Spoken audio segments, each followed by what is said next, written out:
The scent of magnolia and fresh paint should have been a perfume of victory. My restaurant, the Gilded Compass, was the culmination of a lifelong dream, its brass fixtures gleaming under the warm Savannah sun. But a sour note spoiled the air. It was the poison being whispered in the historic squares and cobblestone alleys, venomous lies spun by my own family, my Aunt Carol and Uncle Gene. They were telling everyone my food was contaminated, that my kitchen was infested. They wanted to see me fail, to crumble before I even began. They thought they were destroying my dream. They had no idea they were about to lose theirs. Because while they were busy slandering my name, I was busy signing the deed to asterisk their dot of building. Aunt Carol was a vulture in floral print, her smile as thin as old lace. Her husband, Gene, was a perpetually sighing monument to mediocrity who followed her lead. Their antique shop, Savannah Treasures, was less a treasure trove and more a dusty mausoleum for forgotten things, much like their ambitions. I watched from across the square as they held court on the sidewalk, ensnaring poor Mrs. Gable, the town's premier busybody. Carol leaned in, her voice a conspiratorial hiss. "You haven't eaten at my nephew's place, have you? I'd be so careful, we've heard things." Gene just shook his head, a grim, knowing look plastered on his face. This was their game. They'd never forgiven my father, their brother, for leaving me the seed money for my dream. In their eyes, I hadn't earned my success. I had stolen theirs. They saw me as a reckless upstart who needed to be taught a lesson. They stood there, plotting my demise on a sidewalk I now owned, in front of a building that now answered to me. The irony was a dish I was going to enjoy serving cold. Their bitterness was a weed with deep roots, watered for decades by jealousy. It all went back to my father, David. He was the Thorne brother who broke the mold, who saw Savannah not as a final destination, but as a starting line. He built a logistics empire from scratch, while his brother Gene stayed behind, content to let the world pass him by. Gene married Carol, a woman whose ambition had long ago curdled into resentment, and together they curated their antique shop and their grievances. They saw my father's success not as the result of sleepless nights and risky ventures, but as a family jackpot he was refusing to share. When Dad got sick, their hypocrisy was on full display. Their visits to the hospital became less about his comfort, and more like thinly veiled appraisals. Carol would coo over his expensive watch, asking if it was a family heirloom. Gene would stand by the window, commenting on the prime real estate view. They moved through his final days like patient scavengers, circling a life they felt entitled to inherit. They weren't mourning the man. They were auditing the estate. I'll never forget one of his last clear conversations. His voice was a dry rattle, but his eyes were sharp. "They'll let it all turn to dust, Marcus," he rasped, gripping my arm. "Their ambition died 30 years ago. Don't let them bury our dream with it. You build the Gilded Compass. You show them what a Thorne is supposed to do." He wasn't just giving me his blessing. He was giving me my armor. The air in the lawyer's office after the funeral was thick enough to choke on. When the will was read, the silence that followed was louder than a scream. A generous but pointedly finite sum for Aunt Carol and Uncle Gene. The rest, the foundation of my entire future, was placed in a trust for me, with the sole, explicit purpose of launching my restaurant. Carol made a sound, a choked little gasp of outrage. Her carefully constructed mask of grieving sister-in-law shattered, revealing the raw greed beneath. "Of course," she spat, the words dripping with 40 years of perceived slights. Always his golden boy. He couldn't even die without reminding us we weren't good enough. She shot a venomous glare at me. "I hope you choke on it." Gene, as usual, was quieter but no less menacing. He just stared at me, his eyes 2 chips of ice, and delivered the line that drew the battle lines for good. "A fool and his father's money," he said, his voice flat and dead. "This town will eat you alive." In their eyes, I hadn't inherited a legacy. I had stolen their retirement. My dream was a monument to their failure. So this sabotage, this campaign of lies, it wasn't a surprise. It was an inevitability. It was the only weapon they had left. Their weapon found its mark with brutal efficiency. The whispers they'd planted in the fertile soil of savannah gossip sprouted into thick, choking weeds. Reservations, once a steady drumbeat of promise, dwindled to a trickle, then an eerie silence. I'd stand in my pristine dining room during the dinner rush, the empty tables mocking me with their polished reflections. My staff, a loyal crew I'd handpicked, moved with a nervous energy, polishing silverware that would never be used, their worried glances following me everywhere. My head chef, Julian, a man whose culinary passion was second only to his temper, cornered me one night by the walk-in freezer. His face was grim. "Marcus, the Henderson party just canceled. All 12 of them," said a concerned family member, warned them about a batch of tainted oysters. He slammed a fist into his palm. "Who is doing this? This is poison." I knew exactly who. The poison was in my bloodline. I started walking the squares after service, a ghost in my own city, listening. The rumors had taken on a life of their own, each retelling more grotesque than the last. It wasn't just things anymore.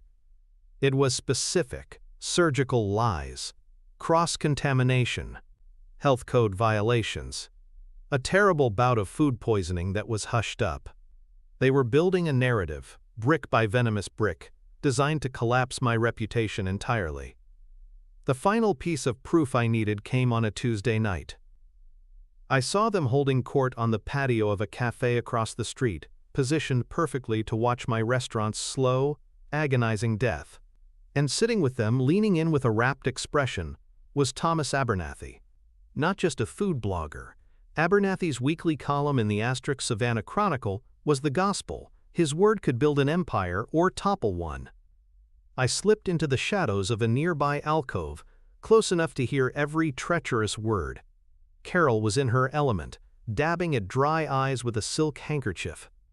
"We're just so worried, Thomas," she sighed, her voice a fragile, theatrical quaver.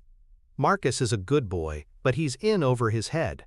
We saw with our own eyes a rat near the pantry. Gene tried to warn him, but the boy's pride, well, you know." Gene, playing his part, nodded gravely. "He's cutting corners to make the place look good," he added, his voice a low rumble of false sincerity.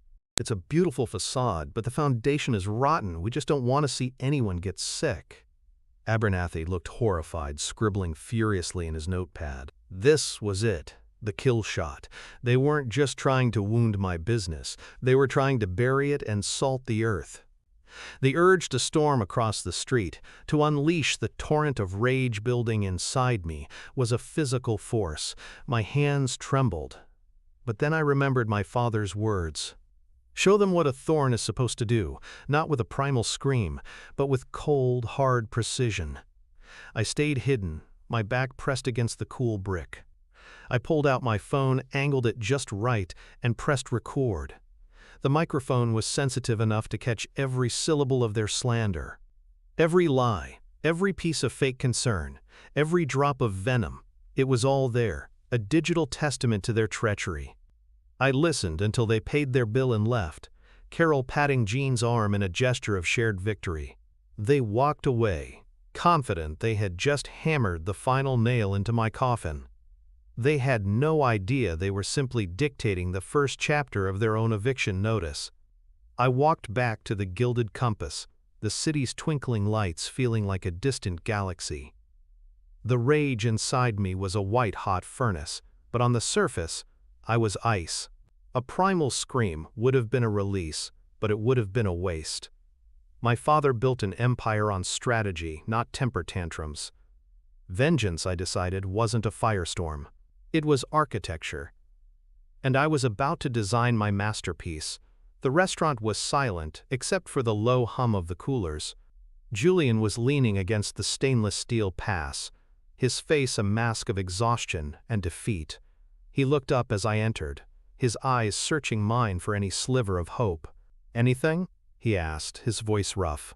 "Another cancellation?" "No," I said, my voice steady, betraying none of the storm inside me. "I know who's behind it. I have proof." Julian straightened up, a flicker of fight returning to his eyes. Then let's go to the police. Slander, defamation. We can destroy them.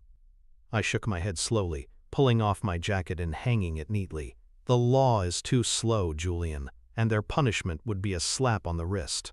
I'm thinking of something more permanent. I met his gaze. I need you to hold on. Give me 1 week. Keep the kitchen prepped and ready even if no one comes. Can you do that? He hesitated, then gave a sharp nod. 1 week, Marcus. But after that? After that, I promised, our reservation book will be full. In my office, I didn't listen to the recording again. I didn't need to. Every venomous word was seared into my memory. Instead, I unlocked my desk drawer and pulled out a thick legal document, the deed. I laid it on the polished wood, its crisp pages a stark contrast to the glowing screen of my phone beside it. On one side, their weapon, a string of pathetic, desperate lies.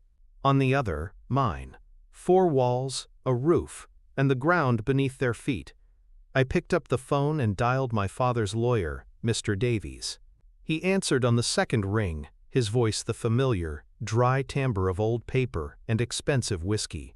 "Mr. Davies, it's Marcus Thorne," I said, keeping my tone level. "I need to draw up an eviction notice for the tenants at 127 Whitaker Street." There was a brief pause. "Is there a problem with their lease, Marcus?" I looked at the deed, then at my phone. "You could say that," I replied. "They've violated the terms, drastically. Let's call it behavior unbecoming of a tenant." Mr. Davies cleared his throat on the other end of the line. "Unbecoming behavior? Marcus, most commercial leases don't have clauses for general bad manners." "This one does," I said, my voice as cold and hard as the marble bar top. My father had a custom clause added to all his commercial properties. Section 12, subsection C, actions detrimental to the lessor. It forbids any tenant from engaging in activities that could willfully harm the landlord's other business interests or reputation. I believe a targeted campaign of slander qualifies. A long silence. Then a low whistle of admiration. "David always was 10 steps ahead, so you want them out?" "I want them gone," I clarified. "But not yet. Prepare the notice. Make it ironclad, but do not, under any circumstances, serve it until you get the signal from me. The timing of this needs to be surgical." "Understood," Davis said, the rustle of paper telling me he was already making notes. "I'll have it ready to deploy on your command." After hanging up, I moved to my laptop. The next phase required a different kind of weapon, not a legal document, but a narrative. I pulled up the contact page for the Savannah Chronicle and composed an email to Thomas Abernathy. The subject line was simple, direct, and impossible to ignore. An invitation and a story, the Gilded Compass. The body of the email was brief. I didn't accuse, I didn't complain. I projected nothing but confidence. "Mr. Abernathy, asterisk, I'm aware that you've recently heard some troubling rumors regarding my establishment. I would like to extend a personal invitation for you to be my guest for a private dinner tomorrow evening. You will have full access to my kitchen, my staff, and my ingredient manifests. I believe in complete transparency. Afterwards, we can discuss the source of these rumors. I have a story I believe your readers will find fascinating. Sincerely, Marcus Thorne." I hit send before I could second-guess myself. It was a high-stakes gamble. I was inviting the executioner into my home, trusting I could convince him to turn the axe on someone else. He replied in under 10 minutes. 7-page M, I'll be there. The next evening, the restaurant was a ghost ship. I'd given the staff the night off, except for Julian. The two of us moved through the empty space, the silence amplifying the tension. Julian plated his first course, seared diver scallops with a saffron risotto, with the focus of a surgeon. "This is crazy, Marcus," he muttered, wiping the edge of the plate. "What if he just skewers us anyway?" "He might," I admitted. "But he's a journalist, Julian. A real one. He values his credibility above all else. And right now, someone is trying to destroy it. Abernathy arrived precisely at 7, his expression a mask of professional skepticism. He was a small, neat man with sharp eyes that missed nothing. I greeted him not with a defense, but with a firm handshake and a glass of single malt scotch. "No staff," he noted, glancing around the empty dining room. "I wanted to give you my undivided attention," I said smoothly, "and my chefs. Let's start where any good story about a restaurant should, the kitchen." For the next hour, I gave him the grand tour.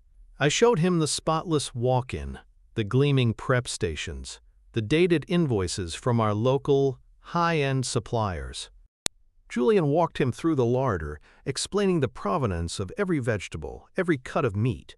We weren't just showing him a kitchen, we were showing him our pride, our integrity. Abernathy asked pointed questions, but his pen was moving, his expression slowly shifting from suspicion to professional interest. We sat down to eat. Julian served a 5-course meal that was nothing short of a masterpiece. With each plate, from the scallops to the braised short rib that melted on the fork, I could see another brick in Abernathy's wall of doubt crumble. We talked about food, about Savannah, about the challenges of opening a new business. I never once mentioned my aunt and uncle. Finally, over coffee and a decadent chocolate lava cake, Abernathy set his fork down. "All right, Mr. Thorne, the food is impeccable. Your kitchen is cleaner than a hospital. So, tell me about the rats." I let the question hang in the air for a moment, then gave a small, tired smile. I slid my phone across the table, the screen already open to the audio file. "I think it's better if you hear it for yourself," I said. "From the source." I pressed play.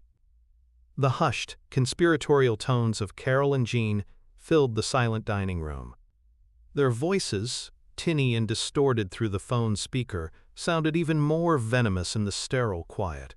Abernathy leaned forward, his eyes fixed on the device as Carol's theatrical sigh and Jean's rumbling lies painted a picture of fake concern and pure malice. Asterisk, with our own eyes, a rat, near the pantry, cutting corners, the foundation is rotten. When the recording finished, Abernathy leaned back in his chair, his face pale. The transformation was startling. The skeptical journalist was gone, replaced by a man simmering with cold professional fury. He looked at me, his eyes blazing. "They played me," he said, his voice a low, dangerous whisper. "Those two miserable, they tried to use my name, my reputation, to settle a family squabble." "They did more than that," I said, my voice level. "They tried to make you an accomplice to a crime. They lied to you, hoping you would print those lies and destroy an innocent business. What does that do to the credibility of the Savannah Chronicle? What does it do to yours?" He ran a hand over his face, the gears turning behind his eyes. He wasn't just my potential victim anymore, he was theirs. "This isn't just a review anymore," he stated, his voice now hard as steel. He picked up his notepad and pen. "This is an exposé. I need everything you have. The family history. The will. The motivation. Give me the full story." I spent the next hour laying out the architecture of their jealousy, stone by bitter stone. I told him about my father, about their resentment, about the scene at the lawyer's office. I gave him a complete, unvarnished look at the rot that had festered in my family for decades. As he was preparing to leave, his notepad filled with furious scribbles, I played my final card. "My family's antique shop, Savannah Treasures," I said casually. "It's at 127 Whitaker." Abernathy stopped writing, his pen hovering over the page. A flicker of recognition crossed his face. 127 Whitaker, he repeated slowly, the pieces clicking into place with an audible snap. He looked up at me, his eyes wide with a startling new understanding. "That's the building right across the square from here." The implication hung in the air between us, heavy and absolute. The place from which they had gleefully watched my restaurant die was the very ground I was about to pull out from under them. I simply nodded. "I hope you have everything you need for your story, Mr. Abernathy." He gave a grim, cold smile. "Oh, it's more than a story now, Mr. Thorne. It's a public service." The article dropped on Friday morning, the digital version hitting the Chronicles website just after dawn. The print edition landed on porches and in newsstands like a carpet bomb. The headline was a masterpiece of journalistic savagery, "The Bitter Bite: How Family Jealousy Nearly Poisoned a Savannah Culinary Gem." Abernathy didn't just review my restaurant, he eviscerated my aunt and uncle. He laid out the entire story, quoting their recorded slander verbatim and contrasting it with his glowing, detailed assessment of the Gilded Compass. He painted them not as concerned relatives, but as petty saboteurs and vendors of venom, whose own business was a stagnant pool of resentment. He concluded by calling on the people of Savannah to reject their poison and embrace the integrity of what I was trying to build. The effect was instantaneous. My phone started ringing at 7 a.m. and didn't stop. It wasn't just for reservations, it was an avalanche of support. People called to apologize for believing the rumors, to book tables weeks in advance. That night, the Gilded Compass was packed to the rafters. The dining room, once a silent tomb, was alive with the warm buzz of conversation and the clinking of glasses. Julian moved through the kitchen like a general commanding a victorious army, a fierce grin plastered on his face. From my office overlooking the floor, I watched the beautiful, controlled chaos, feeling the first real warmth I'd felt in weeks. My victory was mirrored by their destruction. I took a walk during a lull in service, drawn across the square like a moth to a dying flame. A small crowd was gathered on the sidewalk in front of Savannah Treasures. They weren't customers, they were spectators at a public shaming. People would slow their cars, point, and then drive on. Someone had scrawled, "Rat poison sold here," in the dust on their front window. Inside, I could see their silhouettes moving in the dim light. Carol was gesturing wildly, her movements frantic and sharp. Jean stood motionless, a statue of defeat. They were trapped, prisoners in their dusty mausoleum, besieged by the very community they had tried to manipulate. They had tried to make me an outcast, and in the end, they had only excommunicated themselves. I watched for a long moment, feeling not a shred of pity. This wasn't simple revenge. This was an ecosystem rebalancing itself. It was natural justice. I let them simmer in it for 2 more days. I let them experience the full weight of the town's contempt. I let them field the phone calls from former friends who now hung up on them. I let them see their life's work, their dusty little kingdom of mediocrity, become a local monument to their own spite. On Monday morning, when I was sure the lesson had been fully absorbed, I picked up my phone. "Mr. Davies," I said, my voice calm and even. "It's time." "I was wondering when you'd call," he replied, a note of satisfaction in his dry tone. "The documents are ready. I'll dispatch the process server immediately." He should be there within the hour. I walked to the front window of my restaurant, coffee cup in hand. The Gilded Compass was already being prepped for another sold-out lunch service. The brass on the door gleamed, a beacon of my father's legacy and my own resilience. Across the square, the blinds on Savannah Treasures were drawn tight, a pathetic defense against the world they had offended. Then, I saw him. A man in a crisp, forgettable suit carrying a large manila envelope. He walked with a determined, dispassionate stride, crossing the cobblestones with purpose. He didn't look left or right. He was a messenger of fate, a force of legal nature, the final instrument of my father's foresight and my own resolve. He walked up the steps to their shop, paused, and raised his hand. He knocked on the door, the sound sharp and final, echoing across the suddenly quiet square. The door cracked open. Even from across the square I could see Carol snatch the envelope, her posture one of pure indignation. Jean appeared behind her. a shadow in the doorway. The server said his piece and departed. The door slammed shut. I took a slow sip of coffee, waiting. The silence stretched for maybe 3 minutes, the time it takes to read a single page that dismantles your entire world. The door flew open again, crashing against the building. Carol burst out, the papers clutched in her fist, her face a contorted mask of disbelief and rage. Gene followed, his usual stoicism shattered, replaced by a gray, slack-jawed shock. They didn't look at the gawking pedestrians. Their eyes were locked on me, standing in the window of the gilded compass. They stormed across the street, a 2-person hurricane of fury. I met them on my front steps, closing the door behind me to shield my patrons from the coming storm. "You!" Carol shrieked, waving the eviction notice like a weapon. "What is the meaning of this? You can't do this!" "I can," I said, my voice barely above a whisper, yet it cut through her hysteria. "It's my building."